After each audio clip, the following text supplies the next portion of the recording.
All right, we are in our benchmark day 3, the world's only corn palace. Did you know that there is actually a corn palace, a palace all about corn? Yeah, on the slides you gave us. On the slides you gave us, there was the corn palace, and there was also a corn can, and you could see people walking into the corn palace. That's what I was about to say. For those of you who spent some time on that hyperdoc that I gave you 3 weeks ago, you probably know about the corn palace because it was I did other stuff. It was a hyperdoc? It was included on the hyperdoc. So we're going to learn a little bit more about the world's only corn palace. And Miguel, you have asked to read first, so you go. Okay. Many places around the world have been built for kings and queens. However, there's only one palace that was built to celebrate corn, located in Mitchell, South Dakota, the middle of America. It's the one and only corn palace. Awesome. Emily, nice and loud. Okay. The corn palace looks like a Russian castle. Inside and out is decorated with large, colorful murals made of corn, grain, and grass. At first glance, the murals look like Mosaics. Mosaics made of small tiles. On closer inspection, you see that they're made of different color corn. Good. And Ashlyn. The murals on the outside of the building are changed yearly to reflect different themes. For example, past themes have been everyday, heroes, and America's destinations. The murals inside the palace are changed about every 10 years. Good. We're just going to read this. We're not going to highlight or write notes or anything. We're just reading it for enjoyment right now. Morgan. All the corn used in these incredible murals is grown by local farmers. They plant corn in a variety of colors, including several shades of red and brown, as well as blue, white, black, orange, and green. I had no idea that there were so many colors of corn. Landon. Each year, local artists make sketches for the outside murals. Once the sketches are done, they are put on huge rolls of tar paper and tacked on the building. Then the ears of corn are nailed into place. It's like completing a puzzle or painting by numbers. And Jaslyn. About 500,000 people visit the Corn Palace each year to see the unforgettable artwork. The best time to visit is between May and September. Once winter starts, local birds begin to nibble on the murals. That's when the Corn Palace is also called the world's largest bird feeder. Awesome. So let me go ahead and change my share here. I looked up some of the different Corn Palace murals, just so I can show them to you. So take a look at these. And remember, they are made all out of corn. These pictures are just made out of different colors of corn. I remember I went to the Jelly Belly factory and they have it like that too. They do, yep. They've got like pictures of presidents and things made out of jelly beans. Yeah. Corn Palace, look at that. Willie Nelson.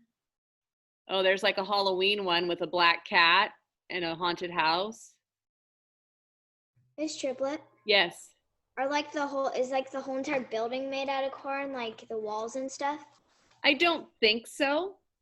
I think they just have murals up all around. Here's some pictures of the Corn Palace. It looks like St. Basil's Church.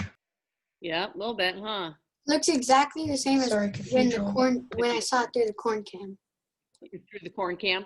There's a mural of Mount Rushmore. Yep, like we said, Willie Nelson, the USS South Dakota.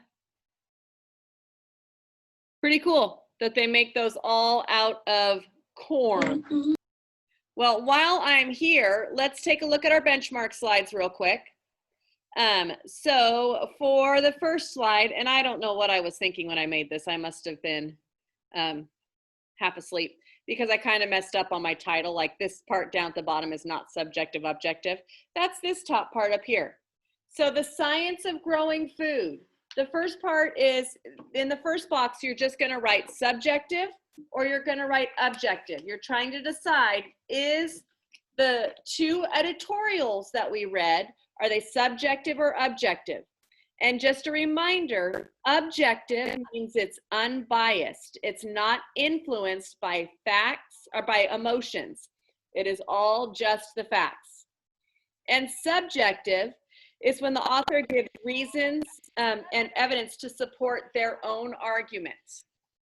Okay, they give reasons and evidence to support their own arguments. And then the bottom half, and let me see if I can change my share here real quick so I can get everything I want on the screen. The bottom half has some context clues in it. Okay, some context clues. So it gives us words like herbicides, and it tells us it's in paragraph 7. So like before, the first thing you're gonna wanna do, and you can do this right now, is go to paragraph 7 in your story, The Structure of a Corn Plant, and look for the word herbicides. So let me see. Oh, I am not on the right story. I need to be back here. Here we go, paragraph 7. So herbicides, it's right there. We already kind of highlighted it with one color, so you might want to circle it or somehow mark it. And you're gonna look around it to find some context clues for what it means.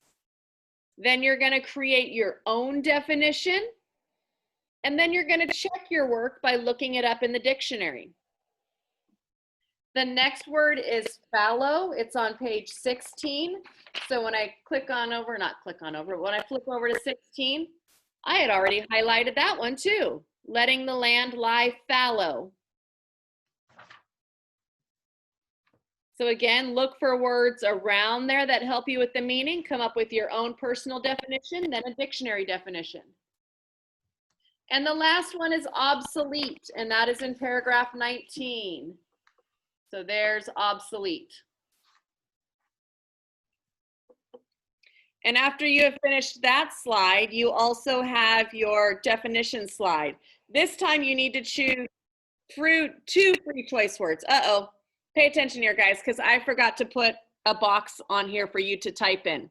But I'm gonna show you how to do it real quick. So if you go to the T, the little T that's in a box, that's your text box. So I can click on that and then come down and see how I've got like the little plus sign. I'm gonna put it where I want one corner to be, click down and hold it and drag it. And that's gonna make a text box for me. Now I can type there. And then I need to also do one for the page number. Okay, so you're gonna have to add those two boxes to type in. So you can either do it here with the little text box, or you can go insert and text box. Either one of those ways will work, but you're going to have to create that other text box. Okay, I am gonna meet with all of the groups today, and we're gonna take a look at this slide number 6, but you need to do slide 6 and 7. If you finish, you can turn them in, and you are also doing 15 minutes from iReady Reading. Okay, so let's go ahead and take out our planners real quick and write down in our planners.